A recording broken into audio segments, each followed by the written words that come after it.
Hello, good evening. How's everyone doing? So, Bitcoin, last week when we, in fact 2 weeks ago when we spoke, how's everyone doing? Let me get rid of this echo. Bitcoin, last week when we, in fact 2 weeks, there we go. Echo gone. Okay, so when we last spoke, which was 2 weeks ago now, we were a little bit concerned that we might stall because the stock indexes, which they've been tracking really closely, like toe for toe, were at a pretty key level and looked ready to break down. Since then, when they had the news, a lot of this rally in the stock market was driven by the news that there was going to be, that Gilead had a vaccine, and this recent sell-off here, last week, was when the news came out that in fact the vaccine didn't work. Since then, what's quite interesting about this S&P 500 chart, or the NASDAQ, which is leading, is we're holding above all of these daily moving averages. We stalled at the 20 moving average, knocked back, got to the 50 moving average, stalled, knocked back, and now we're rallying again. And I think that we're headed for 3,000 in the S&P and the 200-day moving average. In the NASDAQ, the picture's kind of even better. We're above all of these daily moving averages again, and a really quite impressive recovery. So I don't know whether, there was a little bit of decoupling last week when stocks sold off on the news about the vaccine not working and Bitcoin continued higher. But we can't ignore the fact that this is a really choppy, overlapping, not very inspiring as an impulse yet. And we've got this massive resistance coming up at 8,000, which is the 200-day moving average on pretty much every exchange. It's the 200-day moving average. And it's also, if I just take this most recent swing higher, potentially a 61.8 fib retrace level. Is that likely to work? Here it is at 79.56. Now, 61.8 fib levels are pretty messy. You can go through them and you can overshoot them and then still come back and close on the right, back underneath them again. So don't be surprised if we see a little fake move above it. But we need to close and hold above this 79.56 number, as in, get above, close above, come back, find support, and carry on if we really are going to continue higher to the top of this channel in Bitcoin without a bigger knockback. And then I've upset everything. So normally, where would we come back to? Well, if you reverse at a 61.8 fib, then the first place you come back to is the broken 50%. So that would be to down here. So that would be back to 71.50, 71.70. And if we break 71.50, 71.70, we're in that golden ratio consolidation zone, which we could very easily do here in Bitcoin, and back to 6,388. So if everybody's stalking this and watching, that would mean back to the bottom, if you like, of this channel that we seem to be in here in Bitcoin. Obviously, below this 38.2, a bigger thing. So I'm watching. I am pretty confident. I would love to see us keep going and grind all the way. We did it here. We can do it again. We ground all the way higher to the top of the channel without looking. We went through. We got knocked back the first time at the 200-day moving average, pulled back to the 20, and then carried on. If we did that again, it would look something like this, back to that 50% level, and we just carry on. Maybe not that steep. Now, coming up obviously around the 10th, 11th of May, we've got the halving. So we've still got that to get through. I'm not sure that we wouldn't see a bit of a wobble here. I wouldn't be too surprised if we didn't continue higher, and maybe we did get to the top of this channel by the heart and then see a bit of a pullback, before we necessarily continue higher. So ultimately, though, I am bullish. I would like to see us out of this channel and higher. It's just a question of, are we going to go lower first? And this price action so far, to be honest, is not really inspiring. It doesn't make me go, ooh, this is really impulsive, and so on.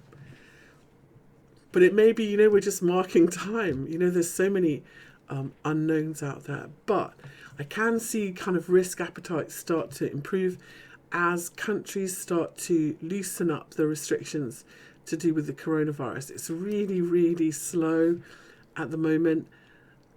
I think it's going to be really slow everywhere. But if, you know, if it needs to start happening and people need to start seeing it happening for things to get normal and back to normal, or people to start feeling a bit better about everything.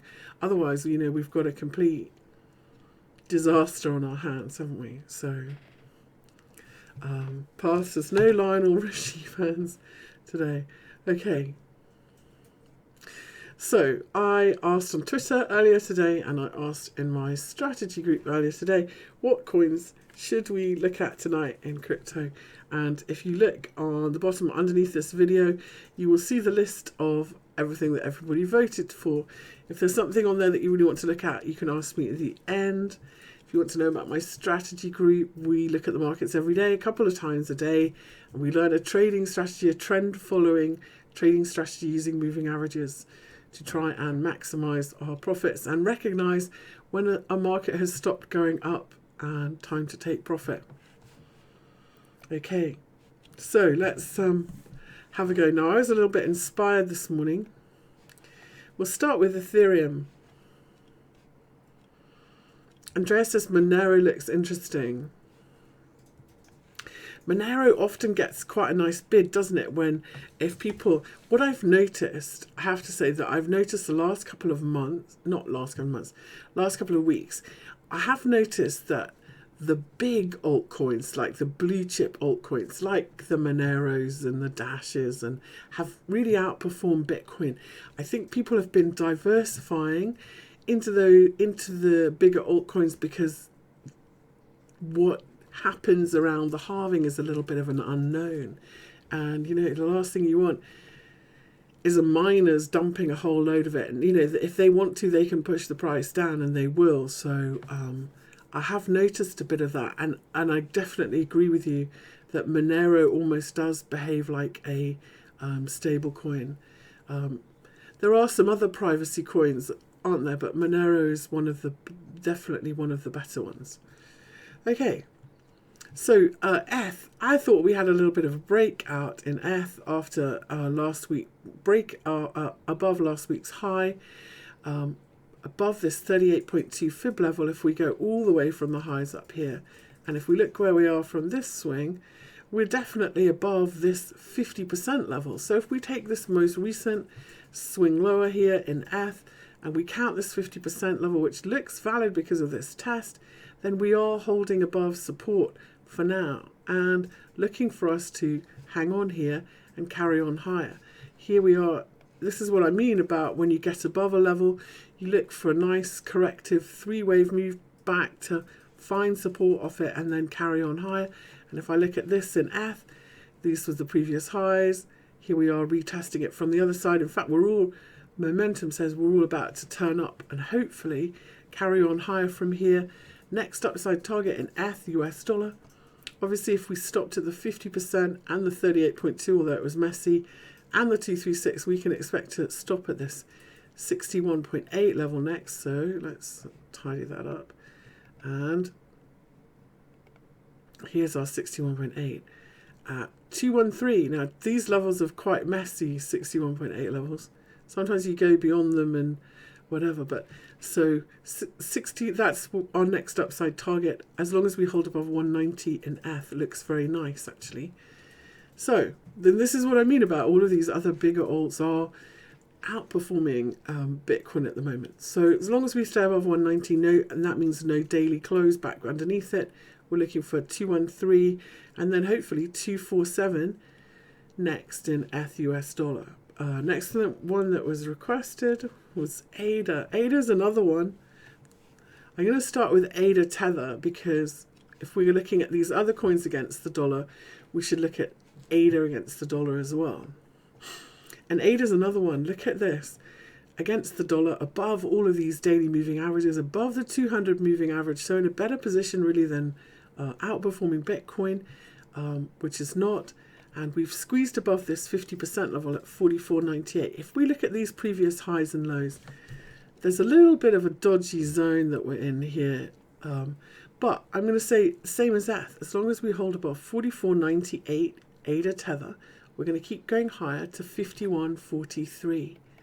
So that's ADA tether. Let's take a quick look at ADA Bitcoin. Here's a similar thing. This 61.8 is so scruffy. These are really scruffy levels, 61.8. And so it may be if Bitcoin gets a bit of a shimmy on that ADA doesn't outperform Bitcoin short term, but we really are in a very nice uptrend. We had a lovely bottoming pattern here, cleared the 200 moving average. We're pulling the other daily moving averages above it. And so a reversal here at this 61.8. Remember, we talked about that at the very beginning. A reversal at a 61.8 would mean back to the 50% level and potentially support there, which if I move these over, we can see. I'll move them over so to the right so we can read them. It would be back to 557 ADA Bitcoin. And if we lose that 557, we'll do that 61.8, 38.2 consolidation and come back to this daily 20 moving average at 525. But for now, if we close, and the buyers are here right now, if we close above this 61.8, we're going to kind of cold it, aren't we? And we could carry on higher from here and keep grinding higher. And the next upside would be 635. Now, if this was a wave 1, 2, and we're in a big wave 3, where is that likely to? Yeah, we're at a 1.618 level. I think if we hold this 61.8 and we extend beyond 595, we can look for a retest of these highs and 694 next in ADA. So that's what I'm looking at. 589 then becomes key. If we have a look underneath, we've had a nice little dip underneath it today, but looks like a very nice ABC pattern. And back above it, yeah, I would feel quite strong. Let's see. 589 then is what I'm watching in ADA Bitcoin. If we hold underneath it, see how we're underneath it here. If we reverse here and then lose this 200 on this 15 minute, it would probably be a seller because look for a bigger correction and back to this 50%. Now, I wouldn't sell it as in go to the dollar. I mean sell back to Bitcoin because it looks like Bitcoin is outperforming. You'd need to look at ADA US dollar before you went back to that. So that's what I'm looking at in ADA tonight. Hopefully we keep going higher, but you don't know. Now, Litecoin's been a real laggard, and it's quite frustrating because in previous crypto rallies, Litecoin has kind of led the way. This time, though, we've had a really sluggish move off the lows. If we look at this in terms of have we maybe seen an ABC correction here, or a corrective pattern, or an equal measured move. Hold on, I'm looking at the wrong thing. Here we go. Then, yeah, it kind of feels like it. It feels like we've gone ABC up, and now we're going to do ABC down. And really not my favourite of all the major alts. It's definitely in the toughest position. If we go out a bit on the weekly, and you see where we are, you know, really we've had now, in terms of our weekly, we've had this huge down bar, and then we've had 1, 2, 3, 4, 5, 6, 7 inside bars in a row. Normally, in terms of Japanese candlesticks, so 50% of this open close, we count it as a bullish reversal. If we can close more than 50% of this open close, which would be 43.68. So 43.68, and this close here, 44.63, it's still around that. You know, it's just not inspiring. Let's see where our 236 fib is from this. 39.04. So I would say, you know, I'm just neutral Litecoin. I think if we stay above 39.04, which is this low down here, then we're just consolidating, nesting sideways. And if we get above 47.73, which is this high, next leg higher, and the 200 moving average, and probably 50% of this drop, but it's not my favorite by far of you know, and this is against the dollar, it's struggling. So I would say, yeah, Litecoin, perhaps not the favorite one this time. Let's talk about Ethereum Classic. I still look at this and go, I wonder why Ethereum Classic? I looked at this over the weekend and I thought this, you know, it just looked ready to pop. I looked at this wedge here, this wedge consolidation. I'm going to take some of my drawings off it. So we had this wedge consolidation going on, and just looked ready to pop out here on the top side and closed above the daily 50 moving average, which we did. We've corrected though, and you know, this is why when you see something breaking out, if it's not a pump, sometimes it's really a good idea to sit, let it go, let it close and as a breakout, and then wait for the pullback and see if it holds the breakout on a retest. And this is a really good example of that, because it's actually, for me, you know, if you had bought the breakout, this would be really squeaky bum time, because you're going, is this really going to hold? Are we going to go high? You know, if we, okay, so if I pull this in, okay, and we connect these three highs, because you really need three touches for it to be a valid trend line. And then here we are right at the 4-hour 20 moving average and the breakout point. So we really do need to hold this support here and start turning higher. Otherwise, I'm going to say I don't like Ethereum Classic as a breakout. Now, you're right, Jay, it did. Ethereum Classic did lead the way once before. But the problem is, until we find support and break out now, as in make new highs, we may just be in a sideways range. So normally, see how all of our daily moving averages are bunched up here in a very tight range. When that happens, that usually precedes a really big move, like we saw here, you know, when we got all... so we have a lot of potential. We're storing up, we could be storing up a lot of energy. But yeah, any lower, and I would say probably this isn't the breakout we were looking for, and we're probably going to go back to the bottom of the range in Ethereum Classic. So that's what I'm looking at that one. So, you know, we talk about haramis or inside bars and if they're bullish or bearish. We just talked about that 50% level. So I would like to, if I want to stay positive about this in terms of daily candlesticks, I don't want it to close below 78.52. That's UTC close. And at the moment, let's see where we are. 78.33, we're just underneath it. So 78.52, that 50% level is what we kind of really need to close above if we're going up again. There we go. There. So if we stay underneath 78.52, I'm not feeling it for Ethereum Classic, even though it looked really good over the weekend. It would be a shame. So that's Ethereum Classic against Bitcoin. Let's take a quick peek at Ethereum Classic against US dollar, because you can be pretty down on Ethereum Classic against Bitcoin, but still see a really nice rally against the US dollar. It depends really what Bitcoin is going to do. And this is the breakout that we were looking for against this 200-day moving average. So we closed above it last night. Now we're pulling back to see if we can hold support from it and hold above this previous high. So yeah, if we are going to keep going higher and trending higher, we should really hold above this 200 moving average, I think. So that's what I'm looking for. I'm just tidying up my chart in Ethereum Classic against Bitcoin. PXLW. Hi, Yash. I'll try, yes.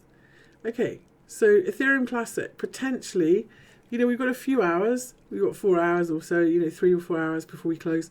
So, you know, when we're very close to those levels that we need to see held. So, you know, I don't think it would be a problem at all. In fact, here we are in Ethereum Classic Tether, just back above our level.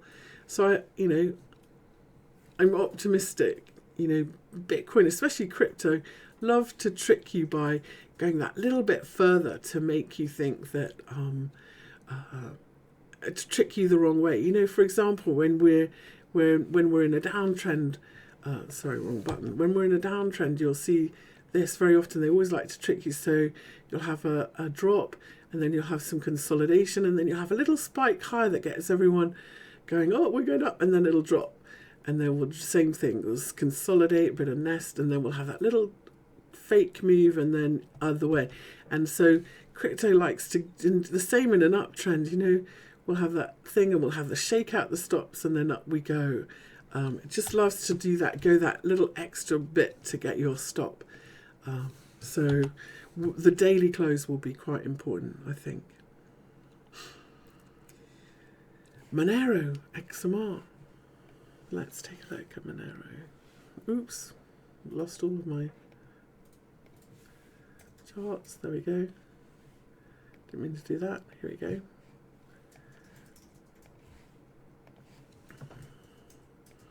We'll start by looking at Monero against Bitcoin, and then we'll look at Monero against the US dollar after that. So, bit of a tricky level here. Let's take everything off and look at where we are, and we'll simplify it. So, in terms of a bottom, if we zoom out, this looks really quite good for building a base, doesn't it, here?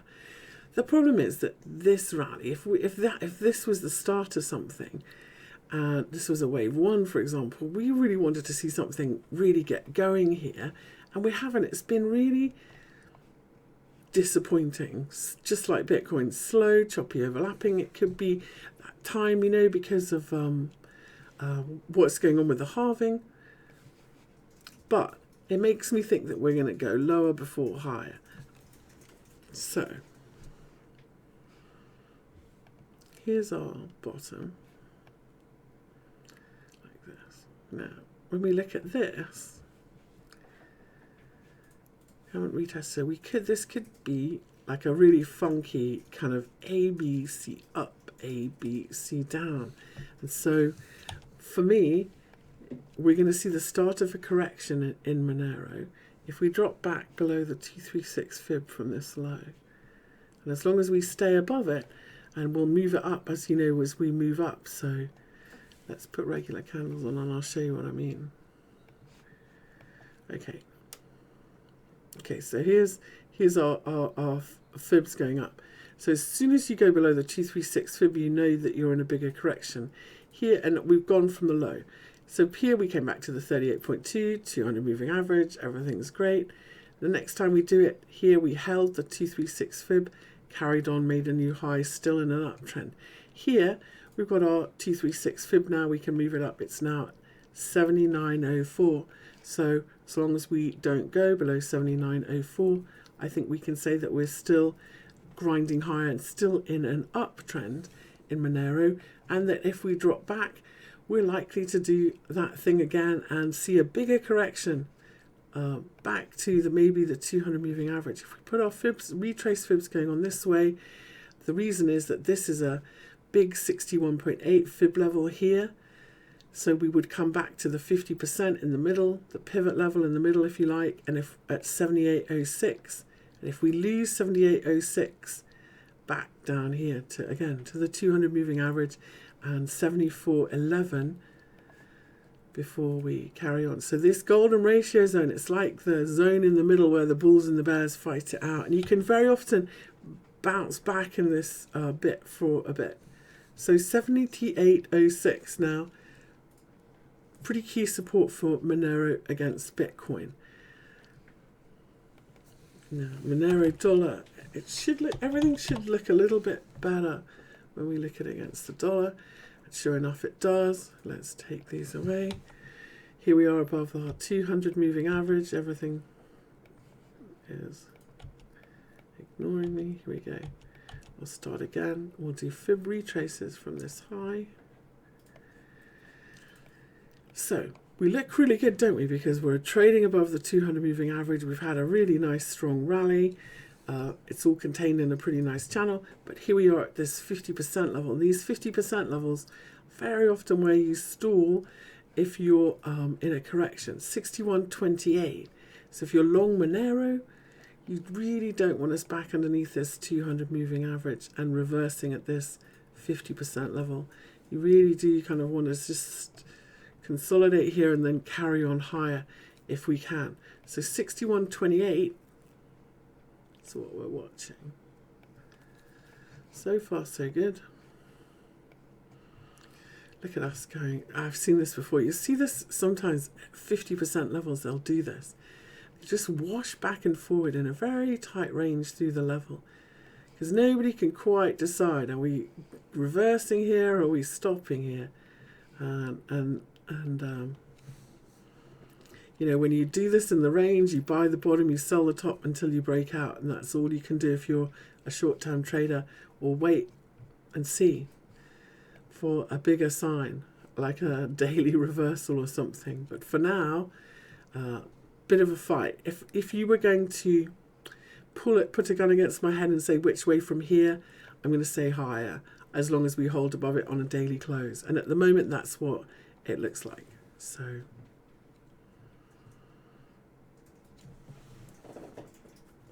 Path says, do altcoins have a niche these days? There was always something. Alts have been, yeah, not really. And you know, the whole ICO thing is very quietly well behaved lately as well.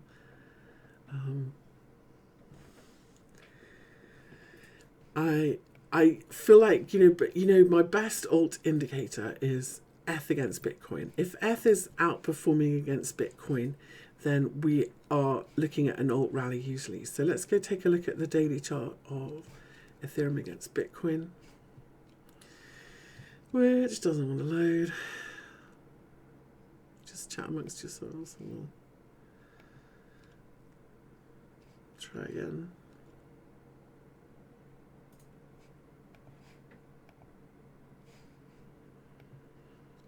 Okay, ETH against Bitcoin. Daily chart here. So ETH against Bitcoin, this is another one. We've had a really nice rally in this, and we've had a really nice rally in these altcoins, especially these major altcoins. They've all massively outperformed Bitcoin and done very well. But here we are, again, one of those messy 61.8 levels, and we're in a sideways correction in ETH Bitcoin. So altcoins really aren't outperforming. It's all a little bit, let's wait and see. Because it's a 61.8 fib level, our key support here is its 50% level, which is a 0.0243. As long as we stay above that, or the daily 20 moving average, we can say that this was just nesting, we're still in an uptrend, and then we'll carry on higher. But if we break below 0.0243, then again, because it's at 61.8, we'll come back to the 38.2 at least. And sometimes to the 236 fib, which would be back to the trend line and potentially back to this 200 moving average. So, so far so good. I'm still bullish. I love this bullish cross of the daily moving averages. I think that we're just going to do that perhaps if we do, and then carry on higher in ETH Bitcoin. But let's see.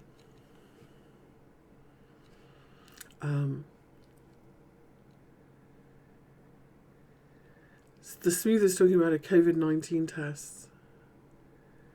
Okay, that would be, we need it. So, like, the most disappointing thing about this whole COVID-19 thing is, we don't know. Like, we've taken the advice of one set of scientists over another, but we've literally crashed our economy. So I really hope something comes along soon.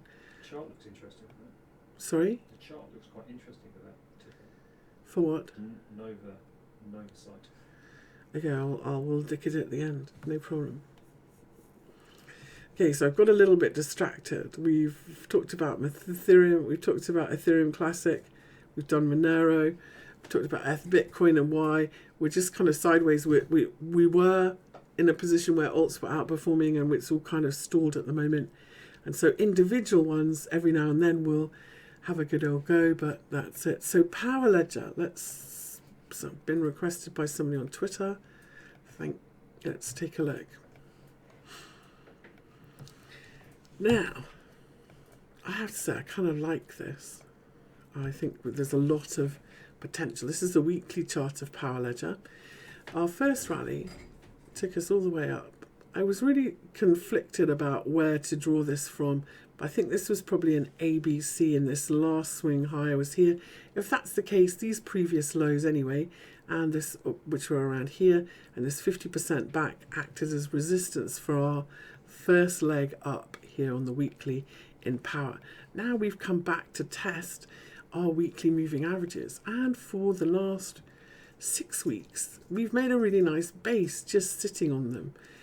We've got a bullish cross of our weekly moving averages. That points to this correction being over and then another leg higher setting up, hopefully.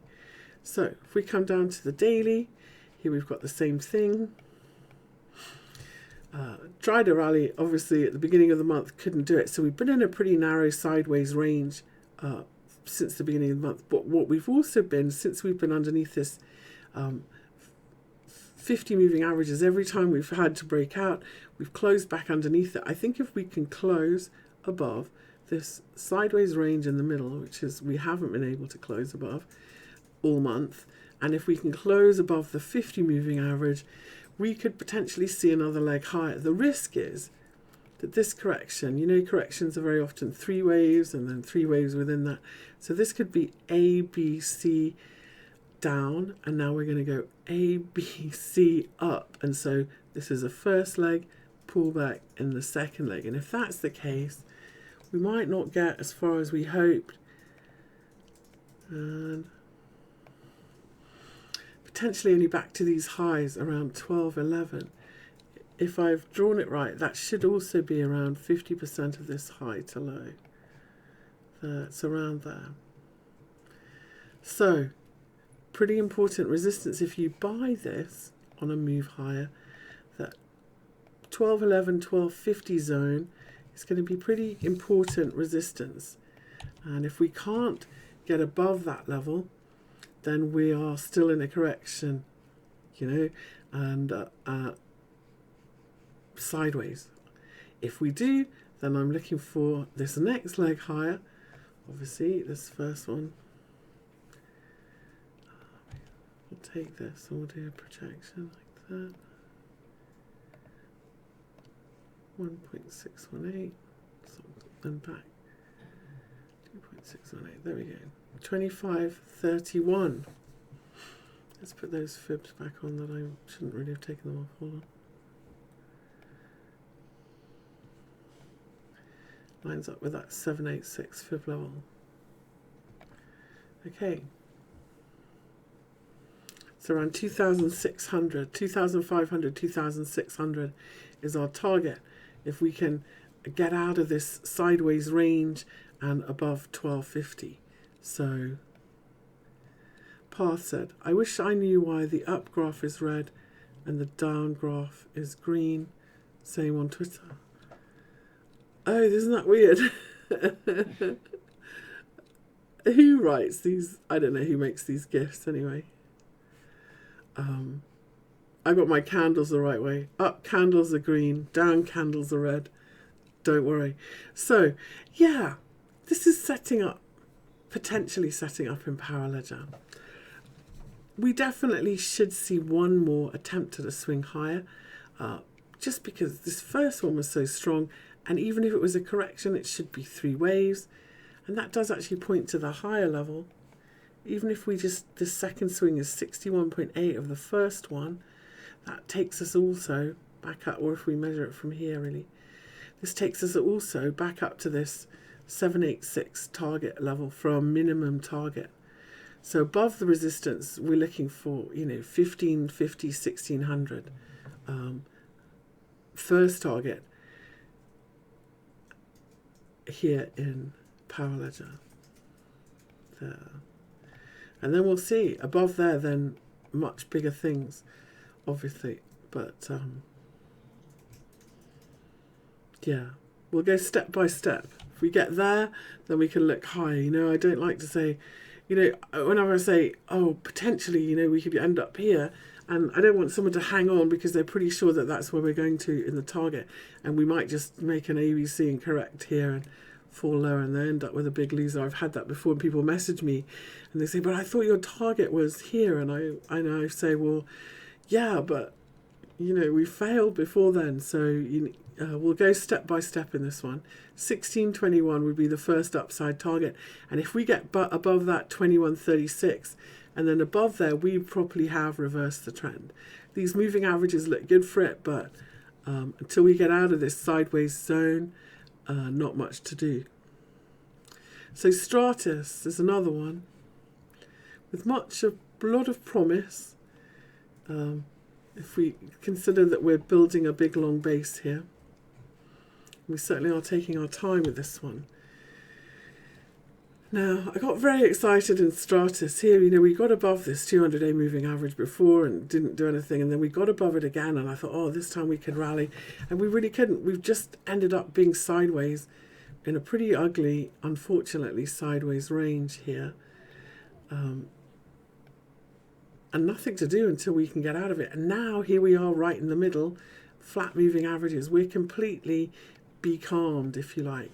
Now, the good news about that is that if we consider this is Stratis against Bitcoin, so if you're dead flat, not doing anything against Bitcoin, and the value of Bitcoin is going up, then as long as you stay flat against Bitcoin, then the value of your Stratis should go up the same as Bitcoin.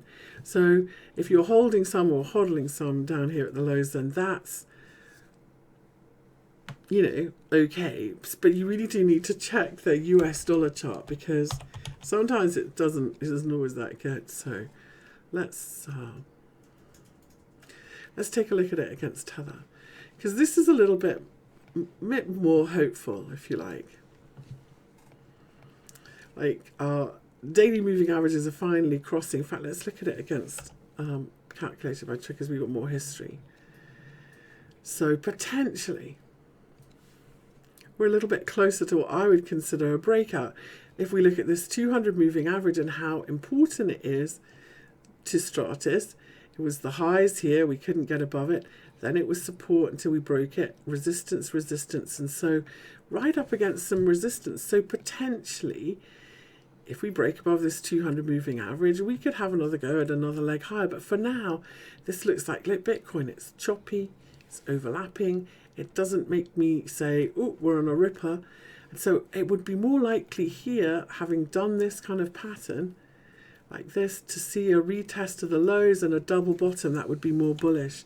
So I have to say that while Stratis dollar is underneath the 200 moving average, even if we're flat against Bitcoin, it doesn't really make me want to buy it yet. So a bigger bottoming pattern, I would say here. Now, what if you've got some and you think it's going up? Well, I would say I hope you're right. I would love to see it above the 200 moving average. But I would also say if you've got some and we reverse here, for example, if we start losing these lows, and we come back under these daily moving averages, and I would really sell, like, don't hang on, because we are looking like a retest of the lows. So watch this trend line and this daily 20 moving average resistance, okay? Thanks, V Diddy, thank you so much. That's very nice of you to say so. Thank you. Okay. So, you know, whenever you see this pattern, it always makes me nervous that we're going to retest the lows. And this is why I've been a little bit nervous about Bitcoin as well. You know, we've started not looking terribly like we're moving very fast. Here, you see, we did the same. It was choppy, overlapping. And then we got above the 200 moving average and we had a pretty decent rally. And the same thing, let's go back to Bitcoin, the same thing has happened before in Bitcoin when we've been off the lows. Let's go back down here. to the low that we made at end of 2019, you know, we were really not very inspiring at these lows, were we? It was a big wedge, and which way were we going to go? And the wedges are normally wave 4, and we're going to see another leg lower, the world's going to end, blah, blah, blah. And we broke out of this wedge, and even then, we really weren't going anywhere until we got above this 200 moving average, and then it all changed, and we flew. So the same thing when we did the low back here, look, we were sideways, we were building a base until we got above these daily moving averages. We really didn't get much momentum. You know, this 200 moving average can be really tricky, and we haven't just got to get above it. We've got to get above it, find support from it, and then push off from it. Here we couldn't do that. So let's see. You can see similar when we go back to the lows that we made all the way back, you know, 2014, 2015. So, you know, when you get above, then you know, you have, it can be slow, choppy, difficult, doesn't look impulsive at all. And then suddenly you'll get above all the resistance and it'll fly. And now that we have much more institutional traders in Bitcoin, we have many more funds. A lot of them are computer programmed, and they all know what the 200 moving average is and what it means. So we really would, you know, I think if we can get above this, get some more ground to the upside, then I think my target, everybody wants to know, if we can get above the 200 moving average, I think that we are going to go to 11,200 next. And big picture target, I would really like to see Bitcoin at 30,000. But, you know, we've got to get through the halving first. Okay. Next one we're going to look at is Stratis. We're going to look at ENG, which, not this one. Hold on. Here's Enigma. So I use, as you know, Fibonacci levels. I usually like to look at the last 5 wave swing lower, and I also like to look at big swings. So here in Enigma, I would have 2 fib levels. So my first really big fib level, my target is where I'm looking for, is this big 236 fib level in these previous lows. I think that they are a really nice kind of no-brainer target at 2758. And then I think that if we can get above this resistance level in this previous low, that the 200 moving average and the 38.2 here at 3784 would be my next target. But we've had a little bit of trouble getting going, if you like, in Enigma. And I've got this, what if this is the middle wave of 5 waves? So we're going 1, 2, 3, 4, 5. And in that case, we should be drawing our fibs here in the middle. And the 236 very often is resistance. Now, I'm not sure if I'm doing it right, but if I am, then 2208 is where our little bit of resistance here is at the moment. I'll leave that there because that's our next upside target. So let's just say if we can close above 2208, I'm going to have a lot more confidence in this move in Enigma. And then I'm going to look for that 2890, 2890, 3784 target, big target. No, sorry, I've got it wrong. This 236 fib here in these lows. Losing my marbles. There we go. So that's what I'm looking for. So here we are stuck at this level. I thought we had a breakout earlier today. We looked at it in fact in my strategy group, and we were like looking at this level as a breakout and a move higher in Enigma. Here we are. Here's the highs. Here's the level. We're holding above it at the moment. I'd like to see us rally from here. So a bit of consolidation, if you like, and then rally away from here in Enigma Bitcoin. If we don't hold above that level and we fall back underneath it again, then sideways still and no breakout of this range. Now, that doesn't mean for me that I want to sell it. We've got a bullish cross of our daily moving averages, and we are really just nesting while we get ready for the next swing. So, you know, I would only sell this if we broke down. So if we broke the bottom of this wedge And if we broke down under this 20 moving average here that you can see. So in between, this is no man's land. We're just consolidating. So we're a seller below 1995 and we're a buyer above 2,200 in Enigma, hoping for a breakout and close at new highs. And if we get our breakout to the upside, we're looking for 2750, 2760. The next one we look at is ZEC. So that's Enigma, Bitcoin. Good luck with that one. These are there. It's really that high, isn't it? This is where it's been so tricky. And in fact, it's a bigger pattern. Let's see if we can break out anyway. Not quite over the line yet. Like so many of these alts, we're not quite over the line. The next one we're going to look at is ZEC. Let me find that one.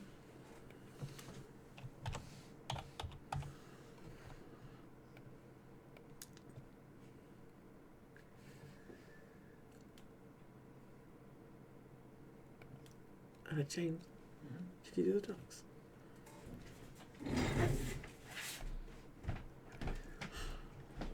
Okay. I'll never forget the Monday night when I was talking away and the fox attacks my chickens because I'd forgotten to put them up, shut them up before. So I'm just putting the dice away.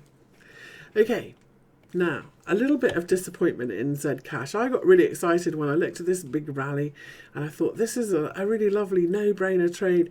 You know, if we make an equal measured move, we get 50% back of this drop and everything's just lining up perfectly. And we had a really nice reversal at this 38.2. This 236 fib has been really well respected. And so I thought, oh, when we get above it here, we'll pull back, find support and carry on higher, hopefully to this big 50% target. Well, so far, we broke out, got above it, but we again dropped back a little bit further than I would have liked today. And this is where the support is in Zcash Bitcoin.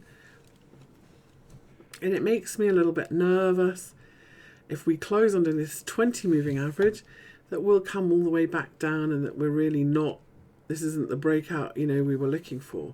And in fact, this is an A and a B, and we're going to see another C leg back to the lows before we get going again.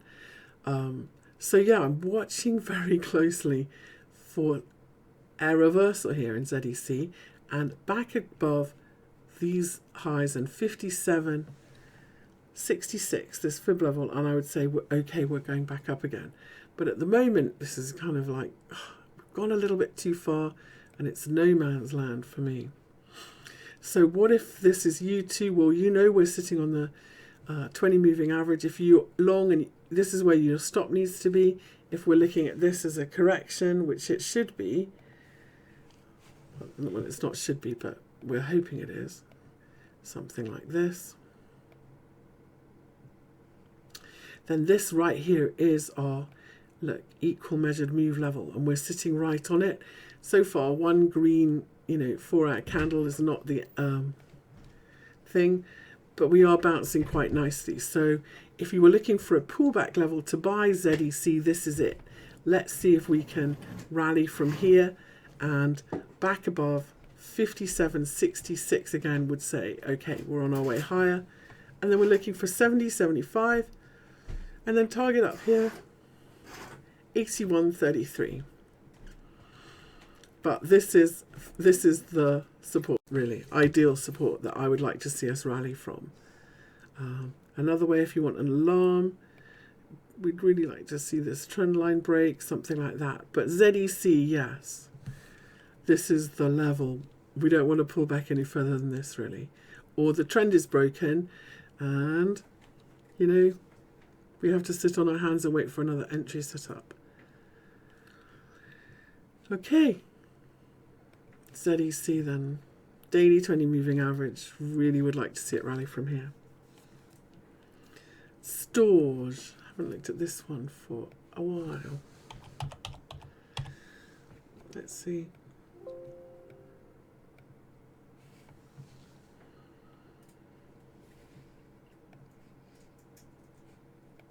STORJ. Now, let's start on a weekly or a monthly chart. Not just because we want to be depressed at how far we've fallen, but we need to remind ourselves that how far down we are and that we are trading at new lows, and when we get back, this previous low is going to be a major resistance. In fact, let's draw it as a ray from that low. So that's at 2818. You know, I can't stress enough how badly these levels become resistance. And we'll move this one down as well here. So between 2818 therefore and these lows here at 3158, we've got significant overhead resistance that we need to overcome if we are going to turn this ship around in STORJ off the lows. So far, that's the monthly view then. The weekly view is we're bumping along. And to be honest, apart from some little spikes that have come all the way back again, like we've spiked and then double bottomed, we really haven't made it out of dodge, have we? One thing we can say is that when we get above this daily 200 moving average, we do see a pretty decent move. If we can't close above the 200 moving average, which we couldn't here or here, then we tend to stay capped. So if you were looking for one indicator that would say we're going to have a go, it would be above this 200 moving average, which is nice and low now because we've been down here for so long, and it's at 1479. So if you were going to put an alarm on to say, is STORJ going to make a bit of a move, I would say that 200 moving average is where I would have it. Now, short term, if we look a little bit closer, we can actually say that this blue line, which is our 50 simple moving average, is actually a really good leading indicator as well, because every time we have not been able to close above it.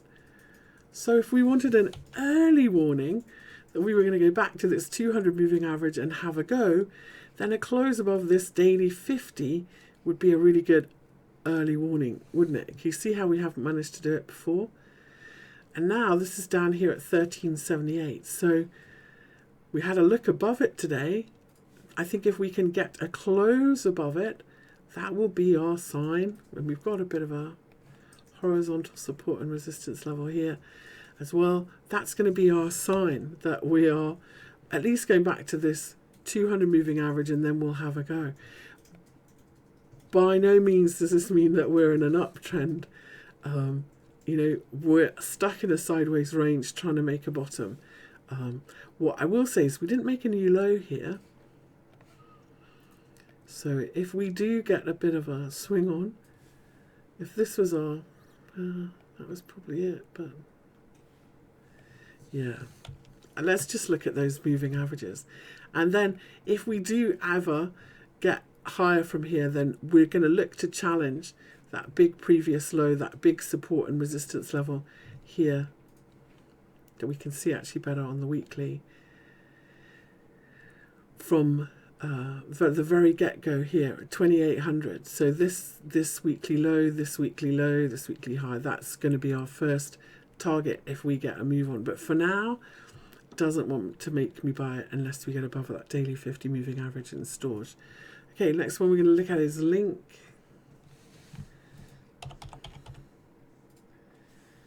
I'm going really slowly tonight, I apologise.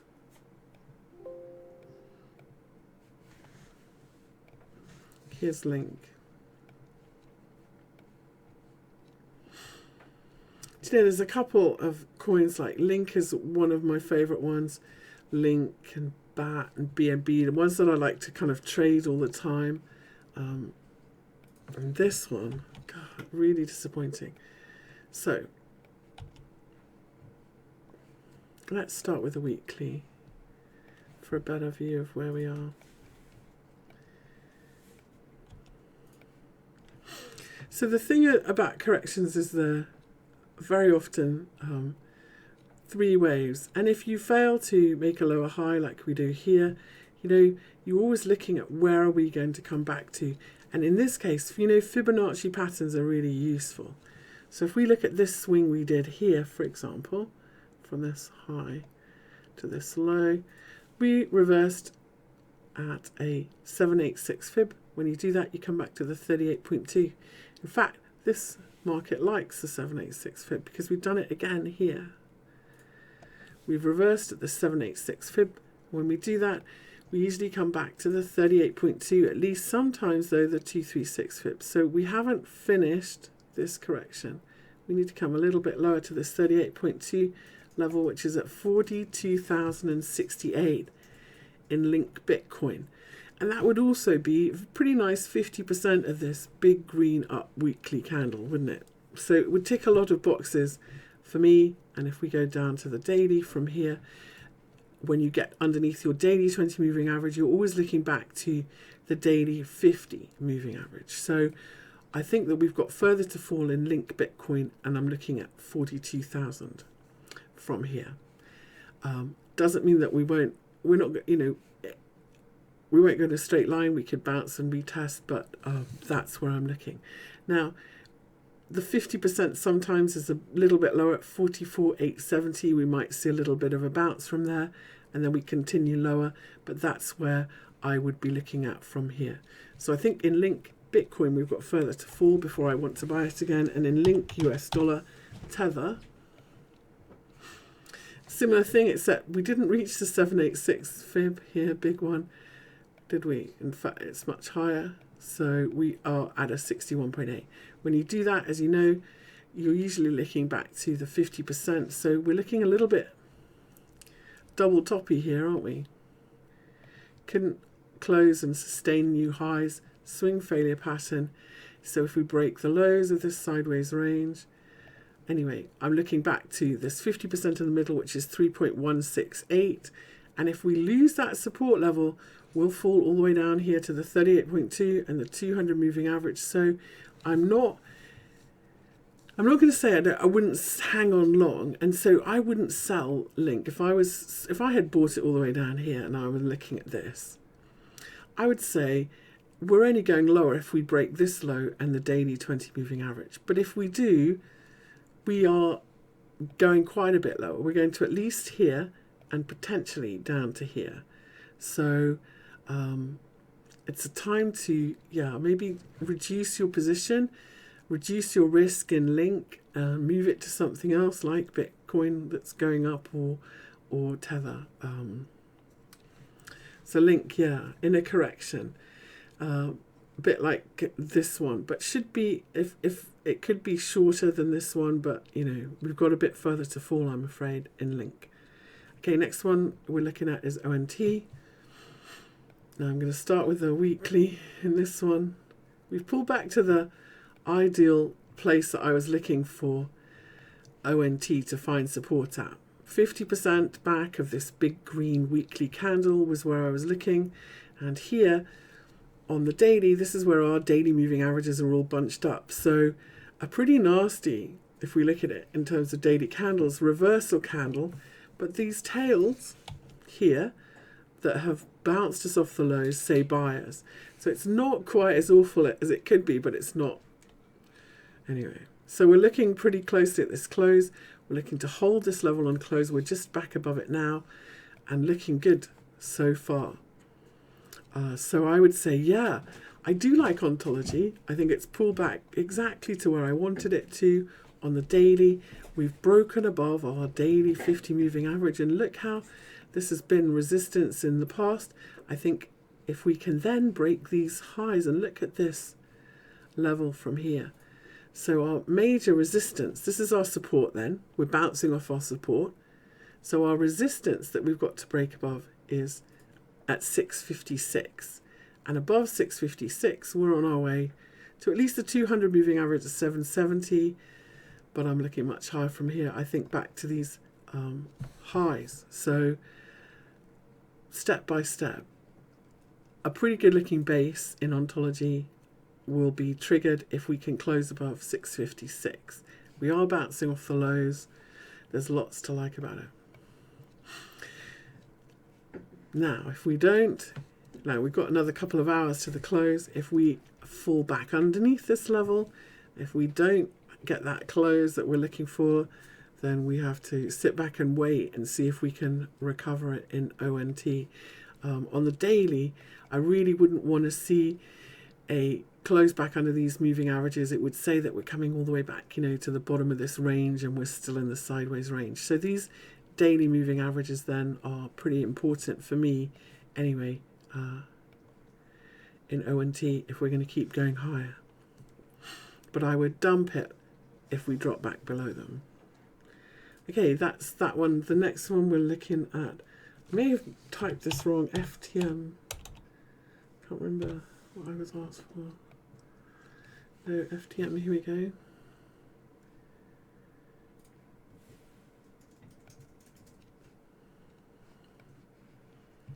Fantom.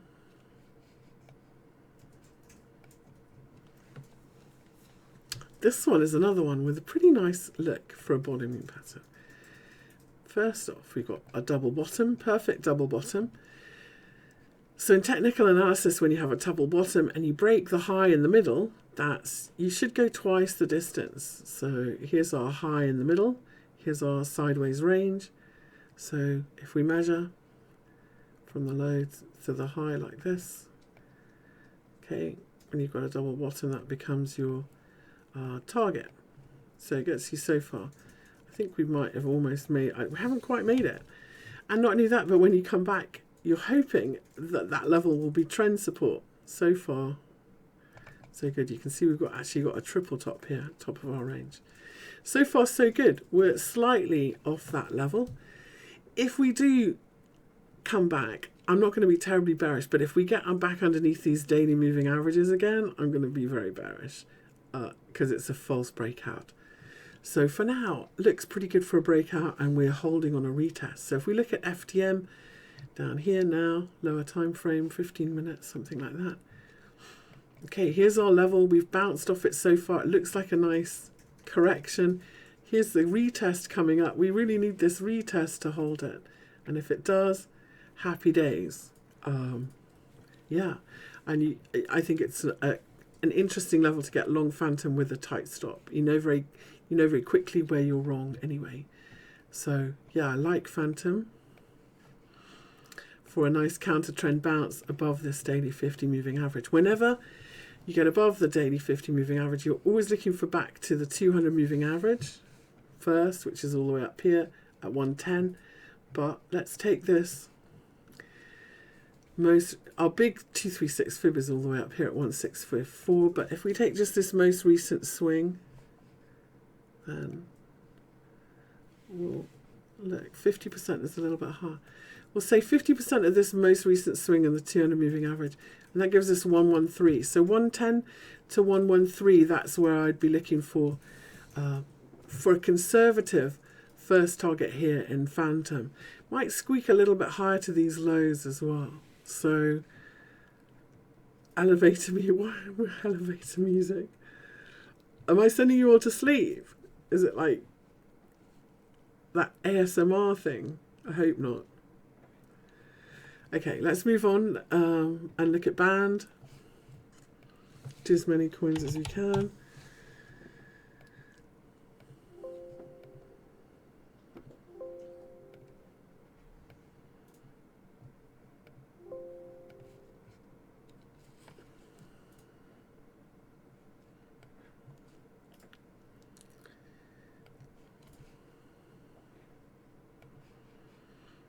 Okay, first off, let me take this away. So if I put, this is quite a new coin, this is a weekly chart. If I put my fibs on from the launch here, opening price to the lows, first off, you want to see if they work by putting the other fib levels in. This is a weekly chart of Band. Okay, and if we go down to the daily, yeah, it's not that conclusive, is it? In fact, I would say that they were a little bit woolly. They looked all right on the daily, but this 50% level here at 1279, this seems to have been a little bit of a problem for us. So I'm not going to rely entirely on these fib levels, and I'm going to instead say, you know, if this rally was just corrective, then an equal measured move would be where we would see a reversal. And I'm using the wrong tool, and in this case, unfortunately, That's what we've got. So what I mean by that is that this swing and this swing are equal, and that's where we've stalled. So it's not the end of the world. It could just be a pullback, and then we are likely to carry on higher. If that's the case, then 50% back of this big green candle and this 61.8 level, 87.40, we shouldn't go back below there. So for the moment, it's looking like a bit of a reversal, and 87.40 is where our support is.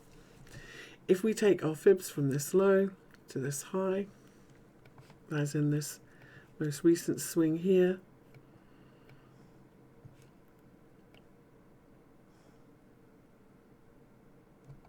there we go.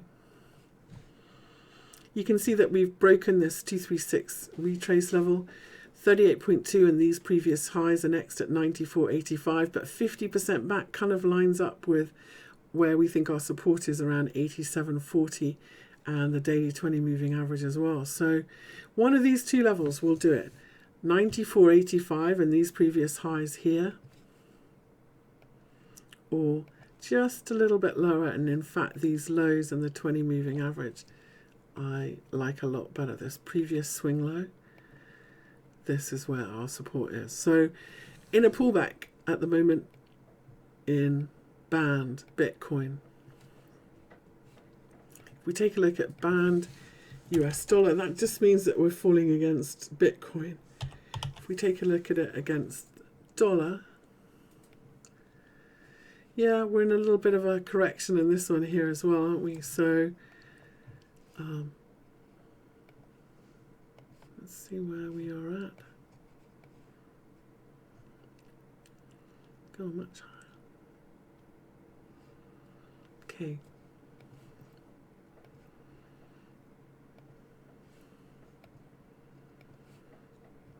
Do you know, we're just sitting on this 236 fib here. We could potentially, against the dollar, hold up. So it might be that a lot of that move comes from a Bitcoin move rather than a band move lower. It could be Bitcoin moving higher. But we're quite away from this 20 moving average. So I would say be a bit patient. Not time to buy a new position in Band yet anyway. And keep an eye on it against Bitcoin. Next one we're going to look at is WRX, which we have been watching. Look at this. So we had this sharp rally, and what I think hopefully is a bullish pennant. If that's true, we've now got these touches on the, we haven't broken out yet, let's put it that way. In fact, we failed when we attempted to break out. Third touches of trend lines are like triple bottoms. They're very often a false breakdown, and so that's what we had here. And it tricks people if you're not careful. Always remember this in your head. Third touches of trend lines are very often false breakouts. So make sure that it's a real breakout, like you see it break, retest, carry on. And so I would say nothing doing. I'm completely neutral in WRX here. I don't know which way it's going to go, but if we break the lows, then potentially that we're going to see another bigger swing lower. And if we measure,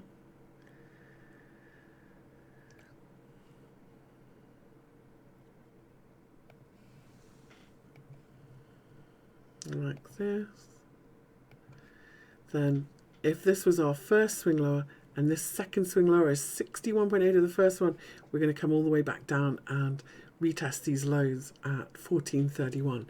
So if the lows break or back underneath this 50 moving average again, I would say step aside and wait and see if we come all the way back down, because it could be that instead of this small wedge that we're making here, in fact we're making a much bigger one, and we're going to have to come back to the lows. So watch out. Unless we break out, I would say be careful that we're not headed lower in WRX. Okay, next one. 1 second.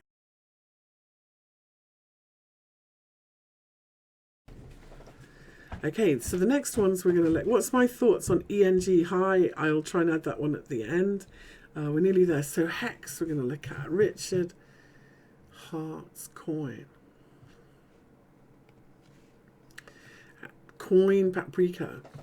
Now, this is another one. I've drawn my fib levels right from the launch price up here back in December 2019 to the lows that we made in January.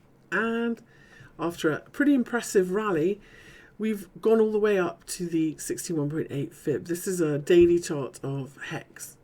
Okay, so we've got that golden ratio zone thing, haven't we? When you break the, I'm just trying to make this into a pointer. All right. When you break the 50% level in the middle, your target is back to the 382, which we've done executed perfectly in Hex dollar. Okay, now the thing about this golden ratio zone is we can stay in this zone nesting or consolidating for quite some time, and the same rules apply. So that if we break underneath this 38.2 again, or this 50% level in the middle, we will go back down to the 38.2 again. And if we do that here, of course, we'll meet up with the daily 20 moving average. And I think tagging that 20 moving average, if you can see, it's like your best friend. Each time when we pulled back, we bounced off it.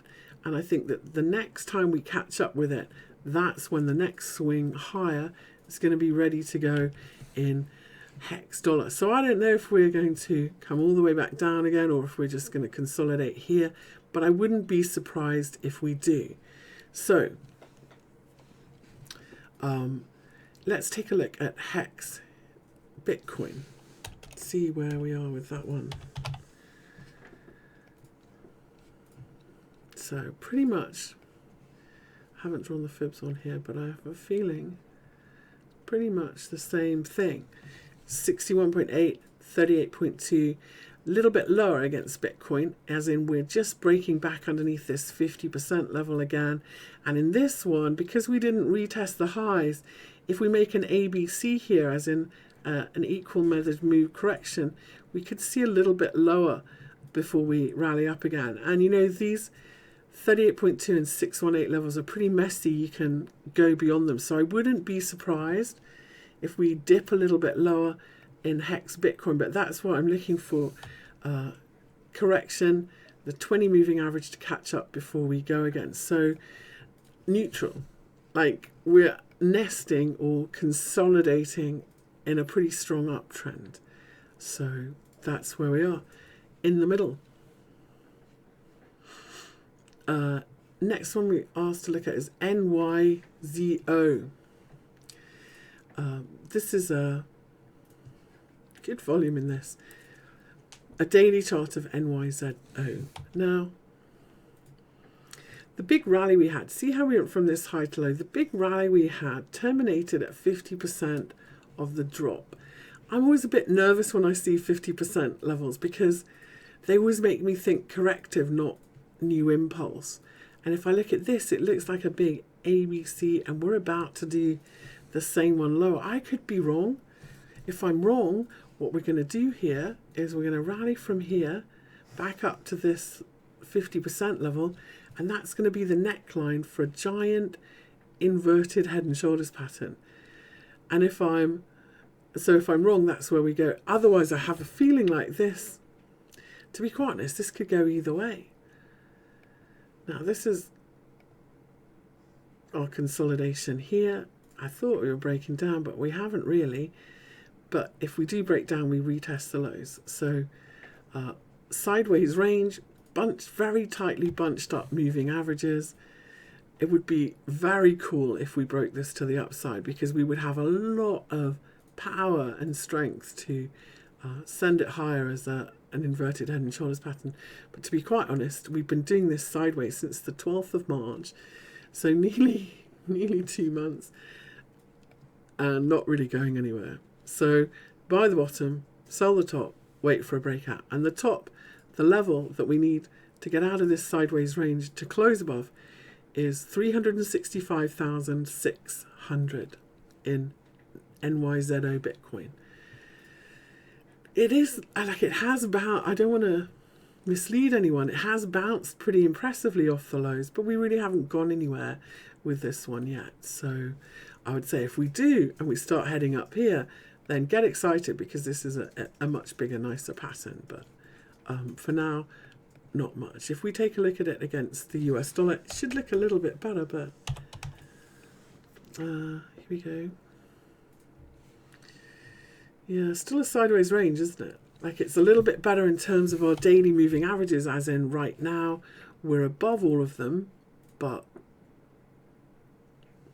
0.265 above 0.265 would be the breakout of this sideways range that we need to see in this one. Okay, so the next one we're going to look at is Novacyt, which is a stock. Let's take a look.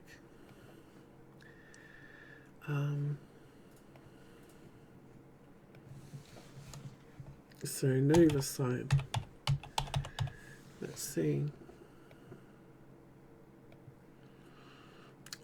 If you don't have the ticker, I'm not going to be able to look it up because I haven't got time with everybody watching. And the ticker's not coming up here. So, sorry, I'm not going to be able to do that one. NCYT. Okay, NCYT. You spelt Novacyt. Oh, there it is. I spelt Novacyt wrong. My mistake. Okay. So we're going to start with monthly. Yikes. I think the secret... Everybody knew this secret 3 months ago. It feels like, look at this chart. This is crazy. Okay. So I'm going to do my fib extension thing. And we'll see how we line up with this. And where we might be going. And if it can help us with the levels, which it sometimes can. Okay. So let's go down to a daily and see how these levels works. And you know what? Or a weekly. They worked pretty well. So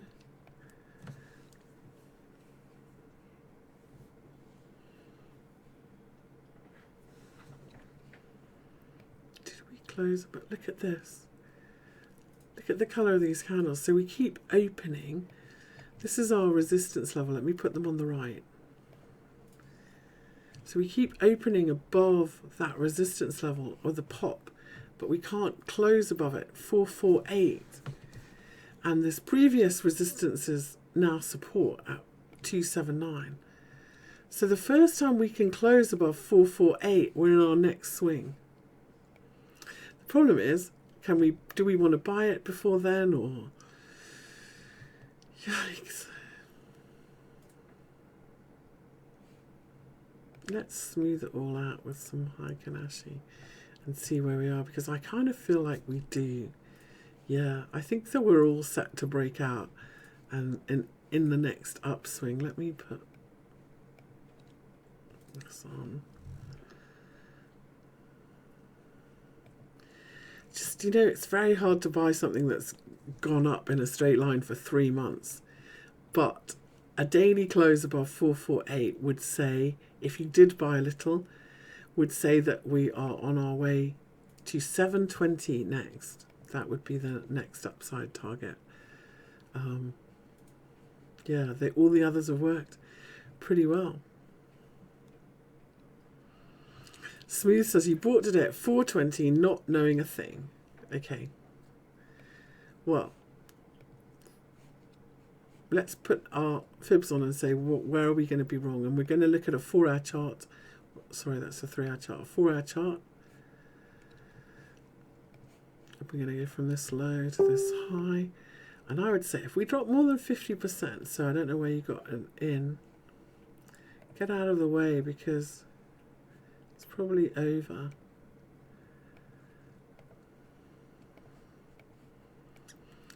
$366. Where is that now?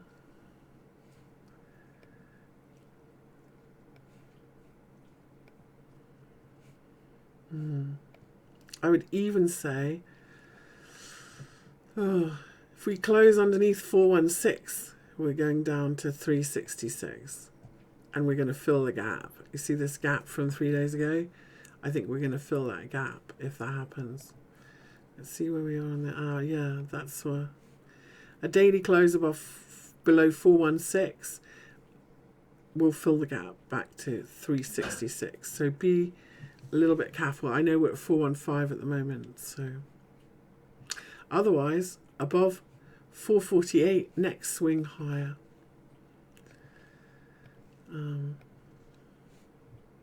Yeah, I wouldn't give up on it going higher yet. Okay, next one we're going to look at XTZ and ENJ. So Tezos, let's take a look at Tezos because Tezos has been a little tricky.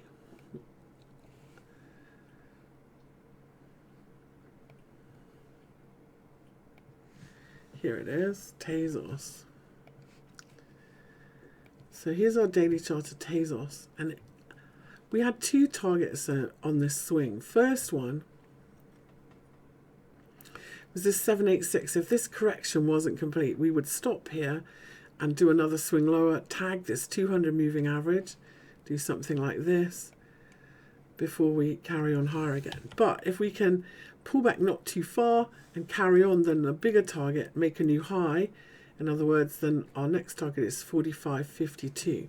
Because this is a 786 fib, we can now move this support, okay, because the 38.2 is, if you reverse, sometimes you come back to the 236 fib, but you should come back to the 38.2. I can't seem to change it. Okay, not working. Hold on. Now we are. Here we are. Okay, so that means potentially back to here to 3054 if we break under 34.51. I've got this on high Kanashi. Looks like we're going to. So a close underneath 34.51 and will bring us back down to at least 3054 and potentially 2800 before we go up again. In a bigger correction, we've got 5 waves completed, so we're going to look for 3 waves back and hopefully 3054, but maybe a smidge lower before we carry on higher again. Remember, look, we never go anywhere in a straight line, and so this is definitely topped over for me, and we're coming back to say hi to our moving averages. So keep a tight grip on your profits if you are long of this one, and a close under 34.51. Now if we don't close under 34.51, then that's fine. This is just a pullback and we could quite easily carry on higher here, you know, and all the way to our target. So 34.51 is key in XTZ Bitcoin. Hopefully you don't need that against the dollar.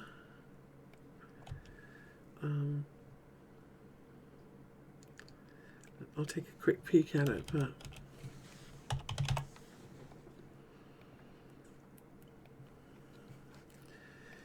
yeah, okay, so the support here, in fact, is a little bit lower because this is a 61.8 fib. When you reverse it to 61.8 fib, if you break the 50%, as we discussed, you will drop to the 38.2. So key support in Tezos dollar is at 2.455. You don't want to go below there, or you're going to do a much bigger correction down to 2.099 before you go higher again. So in a correction, the correction started in Tezos. And unfortunately, next one we're going to look at is ENJ. We looked at ENG earlier. You're just trying to confuse me on here. Okay, here we go. Let's see if it's open. Engine, hooray. Here we go. I'm going to start on a monthly chart of Engine. Oops, wrong one. Here we go. I want to start on a monthly chart of Engine because this is a cool chart. Take that away. So big picture in Engine, we've got a big swing bullish reversal if we put our fibs from this high to this low, when we close above this 236 fib, that's our resistance. It's at 1904. Okay, now here on the daily, you can see that we kind of crept above it, and I kind of got a little bit excited and thought, oh, is this a breakout in engine? And then we've fallen back again, which is really disappointing. Now, when that happens, it sometimes tells me I've drawn the fib wrong, or the market is looking at a different fib to the one I'm looking at. Sometimes that happens. And I use this kind of 236 fib as my touchstone, and I see where that got a reaction to sometimes see if I've drawn it right. But I can't seem to make it fit, which is a bit frustrating. So I'm going to go back to the highs and say, you know, maybe we just overshot in engine. Either way, we need to definitely get back above that 1920 level if we're going to go higher again from here. You always want to make sure that you haven't done some kind of corrective, actually let me get this straight first, equal measured move. You want to make sure that you haven't done some corrective equal measured move, because that also doesn't help.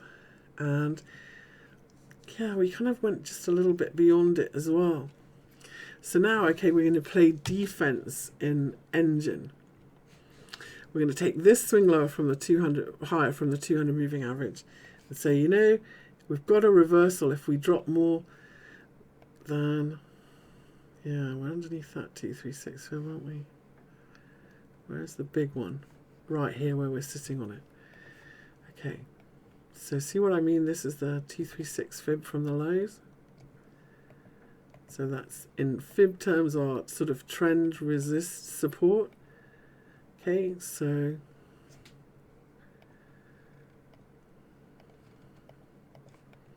there, we're sitting on it from this low to this high. So as long as we stay above 1723 and just consolidate here, in fib terms, we haven't reversed or rolled over. If we drop back underneath 1723, we're in line for a much bigger correction, which we don't want to do. So if you're long, hang on. If you're wanting to buy, let's watch the reaction here, low time frame, and see if we can't get a little bottom going on down here. It does look like a nice little bottom, doesn't it? And it does look like a nice ABC correction pullback. So let's go the other way. We're going up again. If we get above the 236 fib going this way, so above 1786, we're going to go up again. 50% in the middle might be trouble at 1899, but that's what I'd be looking for in engine. I think that if it's going to rally, this is the ideal place for it to do it from, and it looks good so far on this lower time frame, but it's not really enough yet, is it? Okay, so this level in the middle, this back above 1899, that'll be it. Or we could draw it like this as well. That'll be it. This 200 moving out. There's lots to like about this. So here, if we could draw it as a channel in engine on this 15-minute, it would look like a little bit like, fudge it a little bit, move that one a bit higher. Something like that anyway. So yeah, this is the right place for engine to rally from, but I would like to see it a little bit higher to be sure that it is going higher.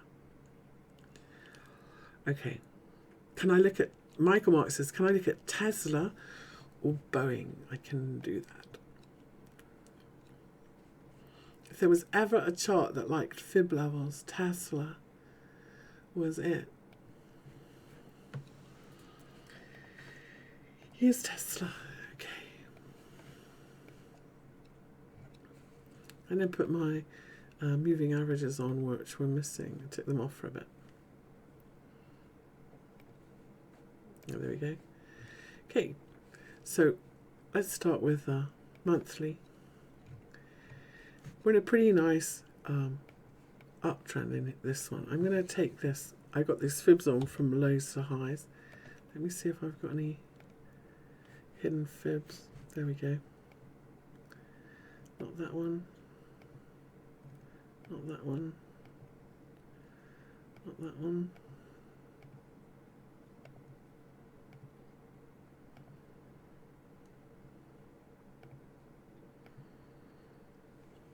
There we go. And there we go. Okay. And there we go. Okay. So what I've done here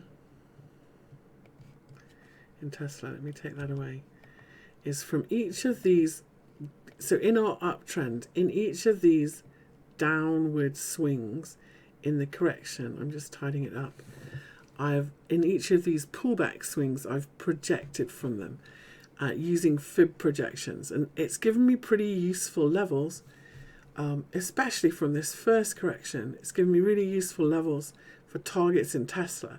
So I had 46.97. If we look on the monthly, this has been really tricky. 46.97 is the fib.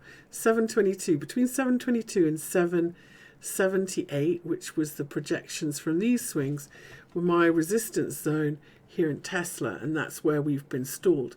So if we get back above this resistance level zone, then our next target up here is 1155 to 1170, and then 2169. That's how I'm doing these projections. And I don't think, hold on, wait. Anyway, so that's where we are. We need to close above 778 to prove we're going higher. So far, so good. Here's our resistance zone that we're at. We've pulled back very nicely to the previous fib support and resistance zone. These previous highs, the 200 moving average, this was a really ideal pullback in Tesla. And now we're on our next swing high. What makes me a little bit nervous is it looks like we've got 5 waves up, but I'm really hoping we can extend. But here we are in this resistance zone. If we get above it, remember 778 is the tricky level. And if we get above 778, we want to see it be support that we're going to keep going higher. So we're looking really good on the daily, here on an hourly. Here's our 778 level and we're above it. So far, so good. So if you're long Tesla, I think got legs to keep going. No reason to get out yet. If we drop back underneath 690, I would get out. That would be a trend reversal back underneath these lows now. In fact, you know, when you're trending in an hourly trending market, especially if you're nervous that you might see another leg lower, you know, each time you see a pullback that makes swings higher, makes a new high, you need to move your stop up under that swing. Because where we're wrong again, where we reverse the trend, is these lows here at 690, okay? So far so good. Looking to hold above here, carry on higher, and target is 1170 for Tesla. Okay, next one is British Airways, wasn't it? Boeing. Oh God, these poor, honestly, airlines. The problem, Boeing is an aircraft manufacturer, wasn't over leveraged, but so many of these airlines are over leveraged. So let's take a look at Boeing. I'm going to go to the monthly chart of Boeing. We've come all the way back to these lows, a pretty good support and resistance level, and the monthly 200 moving average. If there was ever a place where you'd like to see Boeing find support and rally from, this would be it, wouldn't it? If we put our fibs on, we're going to see hopefully something like a nice 786 fib here. Nice friendly 786 fib would be good. That's what we're looking for. There it is. And if we close above the 61.8, we've got our bullish reversal. So we're looking to bounce from here, 118, and back above 188 gives us a swing trade back up to the 38.2, which would be 286. Okay, so your first target is 188. So that's the monthly view. Here we go. We've done it once.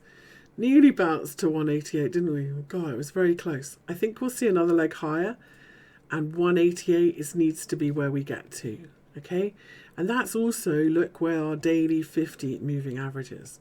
So we can say simply in terms of moving averages, if we get above our 20 moving average here, our target's back to the 50, and then if we do that, we've got our big swing set up. So above 188, we're on track for 286. But I think we're going to need to see some government support before this happens. I'm so conflicted about what to think. I think so.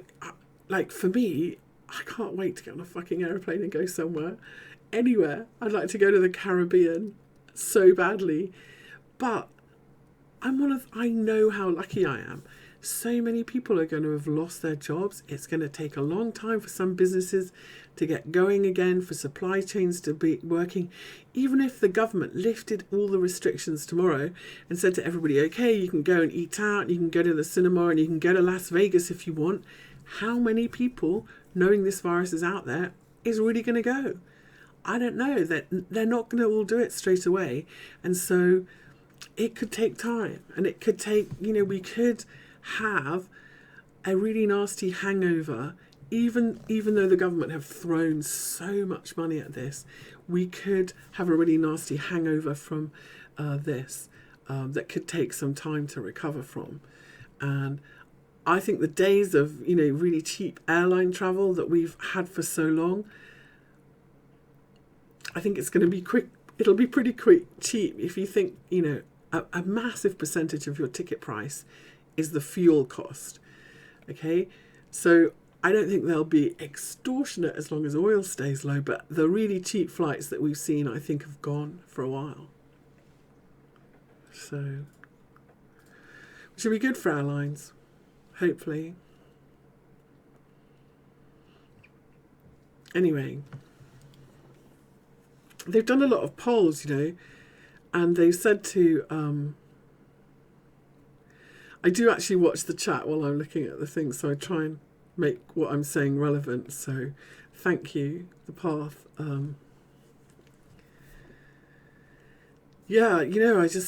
really worry that if we don't get going soon, okay, I worry about two things. One, that if we don't get going soon, that a lot of people are literally going to starve, which in 2020 should never happen. And I also worry that if it turns out we have massively overreacted. I mean, we haven't, people have died. You can't take away from the sadness of that. But if it wasn't as bad as they said it was going to be, and, and they've overreacted and they've thrown all this stimulus in, that's going to be massively inflationary unless they fix it pretty quickly.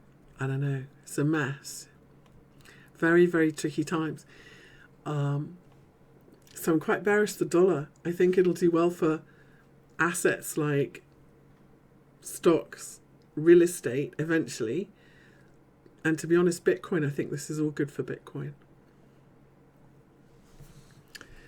Normally, if oil dropped like that, the price airline stocks would be through the roof. It's sad, really. Oh well. Tio said they said the same in 2000 and 2008-9. There's massive inflation in the supermarkets already, isn't there? I'm really disappointed that the supermarket supply chains didn't perform better, to be quite honest. I'm pretty bearish supermarkets. The big ones, anyway, in the UK.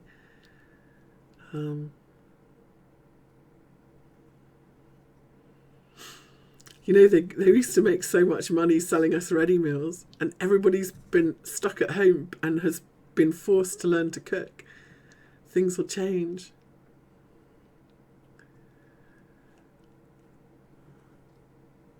Digibyte. Yeah, I'll take a quick look at Digibyte before I go.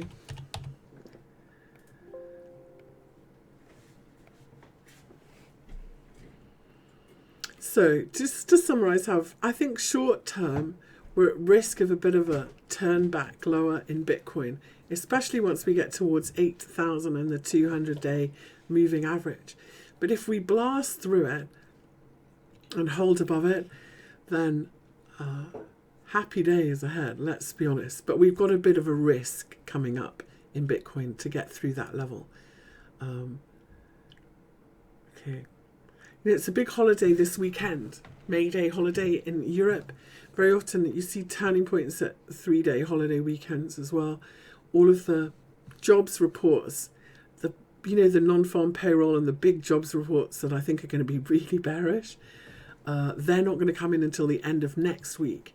So we've got a bit of a reprieve in terms of that, but okay.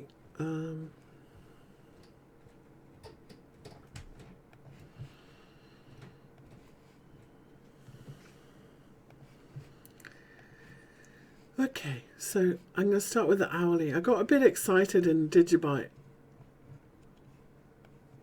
And it turns out I drew my fibs wrong in this one because I ignored this stupid spike at Bitfinex and drew my fibs from the opening price high here to this low, and I thought, oh, especially, got really good support and resistance at this 236, and so I counted this as my breakout level. I was wrong. I should have actually put it on the spike because that's what seems to be everyone else is looking at, and if I do that, well, that's just silly, isn't it? So I'm a little bit stumped for what to do as in terms for fib targets here. So what we'll do is we'll do projections instead from this last swing lower, which also works when you're not quite sure. So I'm going to go from this high to low, and you can see that these fibs all work very nicely, 38.2, 61.8, and so on. And if we put the 1.618 of this swing on, I'm hoping, if I've done it right, that that's where we... can't draw it. That's where we stopped. Exactly. Look at that. So that's our last swing lower that we've put our fib correction on, and that's where we stopped at the 1.618. So now, somewhere around here, it's never usually, I find that it's never usually the highs. It's always a back test of this 886 level that seems to work as support. And so 147 or around here should be support if we are going to pause, to stop, let these moving averages catch up again, and then carry on higher, hopefully, in Digibyte. Let's take these fibs away for a second, okay, and say, what if this was a wave 1, 2, 3, and we'll measure, for example, fib retraces now and see where we're at. We'll make them a different color. And we'll go from the lows. We're basically looking at where is Digibyte. So this 38.2 obviously lines up pretty nicely with these previous highs, and just a little bit lower is this 50% level. I really wouldn't, somewhere between this 50%, I think, and this 61.8 is probably where we're going to find support, and then we'll turn up again for our next leg higher. There's a big tail on today's candle, but is it enough for a reversal? Yeah, I'm not sure. Probably not. We're now in a bit of a sideways range here, aren't we? And looking pretty messy here on the hourly. Let's see. We're making a wedge. Let's hide all these. We'll just draw it like this, simply on the hourly. Say, okay, if we get out of this wedge, the wedges are very often 5 ways, aren't they? Remember, so 1, 2, 3. So we go A, B, C, D, E, and we might carry on lower like that. Or if I've done it wrong, we'll come back and we'll go out the top. So support good for a short. No, I wouldn't at this point short this. No, I would watch and see if it can make a base and turn higher again and see how much lower it's going to go. No, after one blast, it's likely to pull back and then do another one. So in Digibyte, yeah, especially having made kind of new highs. So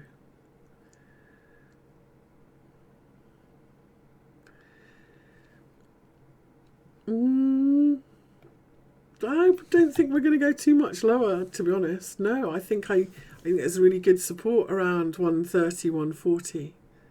So good luck, V Diddy. Okay. Yash says he thinks this lockdown experience will make work more and more companies move from work from home. I definitely agree. The thing is, in England, honestly, in the UK, they build the smallest houses in Europe. For a lot of people, I don't know how they're going to be able to work from home. And I think so for a lot of people, this lockdown must have been probably hell. I mean, even for me, I didn't have much fun. I haven't had much, well, you know, I'm not honestly complaining. I feel very lucky. But I can imagine what it must be like for some people. So, yeah, I do think a lot will change. A lot will change. But you know, I just, this sounds so bad, but I really feel like they're using fear to control us, and we have to, and you know, fear is a terrible thing, and we need to fight it if we can. You know, it doesn't, being frightened of dying will not stop you dying. What it will do is it will stop you living before that happens. And worrying about it is not going to take away your troubles. It's just going to take away your peace. And so you may as well not worry and just do the best you can to get to the other side of this. Because worry and fear will not change your outcome. That's what I believe more than anything. So do whatever you can to stay positive. I really believe that vitamin D is a very powerful, and the World Health Organization agrees, but I really do believe that vitamin D is a very powerful preventative of pneumonia.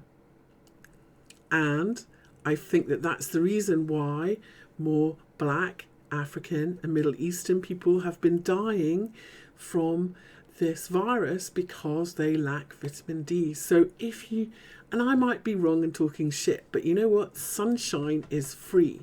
So even if it's just an open window, get your face in the sunshine and try and get some vitamin D. It might save your life. And if I'm wrong, it won't kill you. Okay? All right. Good night, everybody. See you all next week.